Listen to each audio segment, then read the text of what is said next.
Welcome for DR Education Point. Today discuss the most important name reactions like the Kolb-Schmitt reaction. The Kolb's reactions in which the phenol are converted into the salicylic acids. This reaction is the most important, है ना? ये reaction जो होती है most important reaction है जिसमें क्या होता है कि फिनॉल को हम सैलिसाइक्लिक एसिड में कन्वर्ट करते हैं। तो देखिए इसमें क्या होता है, सबसे पहले हमारे पास फिनॉल होता है। क्या होता है? फिनॉल। क्या है? फिनॉल। बेटा फिनॉल के अंदर हम क्या डालेंगे? Sodium hydroxide. सोडियम हाइड्रोक्साइड डाल देंगे तो हमारा क्या बन जाएगा? Sodium phenoxide. क्या बन गया? ये क्या था? फिनॉल। और फिनॉल के अंदर NaOH डाल दिया तो क्या बन गया? सोडियम फिनॉक्साइड है।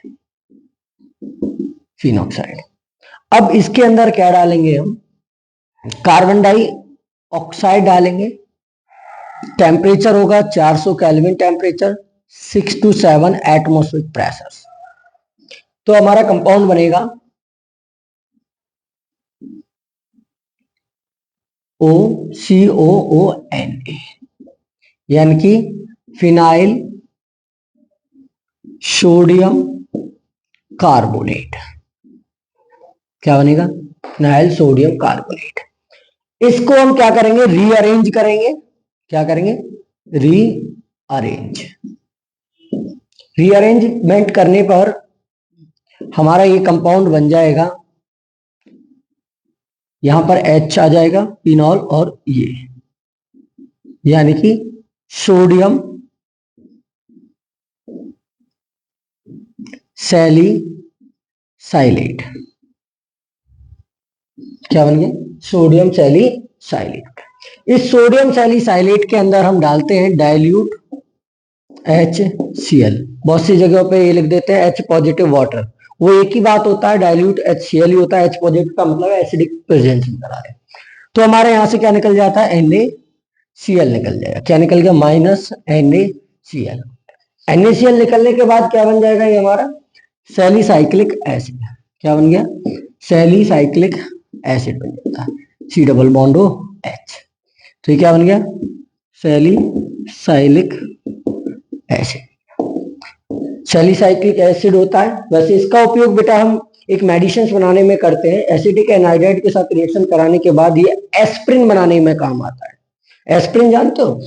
जैसे कि हमारी दर्द निवारक एनाल्जेसिक, जो बॉडी में पेन होता है उसको कम करने में इसका यूज किया जाता है। फीवर में भी, फीवर को रिड्यूस करने में, टेम्परेचर, बॉडी टेम्परेचर को रिड्यूस करने में भी एस्प्रिन का यूज किया जाता है जब हम इसकी एसिटिक एनहाइड्राइड के साथ रिएक्शन करेंगे सल्फ्यूरिक एसिड पर। तो हम वो बाद में करेंगे।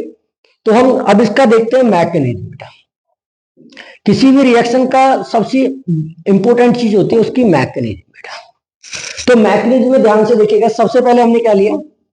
फिनॉल लिया। क्या लिया बेटा? फिनॉल।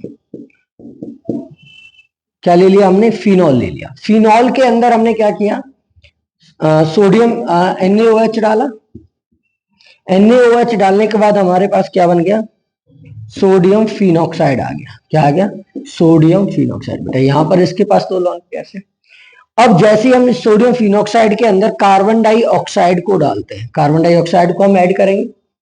तो कार्बन डाइऑक्साइड को हम ऐड करते हैं तो देखो ये लॉन पेयर्स हमारे यहां पर पार्शियली डबल बॉन्ड बनाते हैं।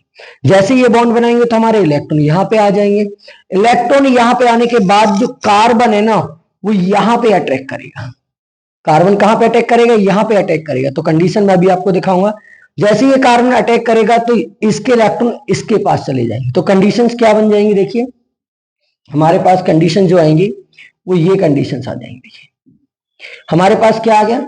ये बॉन्ड यहां गया तो इसके बीच में हमारा ऑक्सीजन के बीच में क्या बन गया? पार्शियली डबल बॉन्ड बन गया।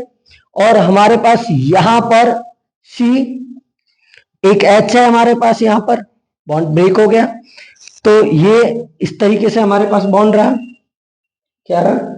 इस तरीके से। एक मिनट, हमारे पास बॉन्ड जो रहा है वो ये रहा है। ये बॉन्ड हमारा ब्रेक हो गया। अब हमारे पास ये हमारा फिनॉक्साइड आयंस। अब उसके बाद क्या होगा? हमारे पास कंडीशंस क्या है? ये हमारा एक डबल बॉन्ड के साथ रहेगा और एक ऑक्सीजन जो है जो हमारा नेगेटिव हो गया। जो हमारा Na वो यहां आ जाता है। अब इस कंडीशन में क्या होता है, ट्यूटोमेरिज्म होता है। क्या होगा, ट्यूटोमेरिज्म। ट्यूटोमेरिज्म जानते हो, ट्यूटोमेरिज्म दो तरीके के होते हैं, एक तो डाइड सिस्टम में होते हैं, एक होते ट्राइड सिस्टम में।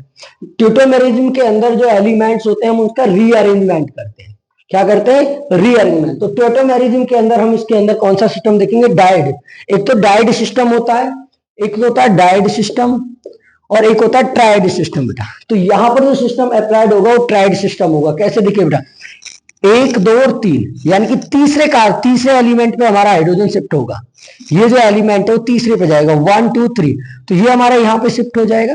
जैसे ये यहाँ पे शिफ्ट होता है तो यहां पर क्या होगा, यहां पर बॉन्ड डबल बन जाएगा। किस तरीके से, देखिए अब हमारे पास यहाँ पे डबल बॉन्ड और ये क्या बन गया, फिनॉल की फॉर्म में आ गया। इस तरीके से बन जाता है।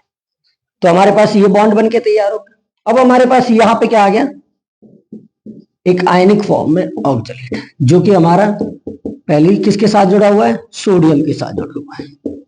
अब इसके अंदर मैंने क्या डाला था, एसिडिक प्रेजेंस में क्या करेंगे, इसकी रिएक्शन कराएंगे एसिडिक प्रेजेंस में HCl के साथ, जो कि किसकी फॉर्म में होगा, डाइल्यूट की फॉर्म में होगा।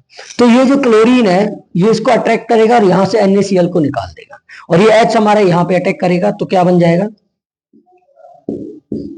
क्या बन जाएगा हमारा फिनॉल, और ये हमारा C डबल बॉन्ड O और H बन जाता है।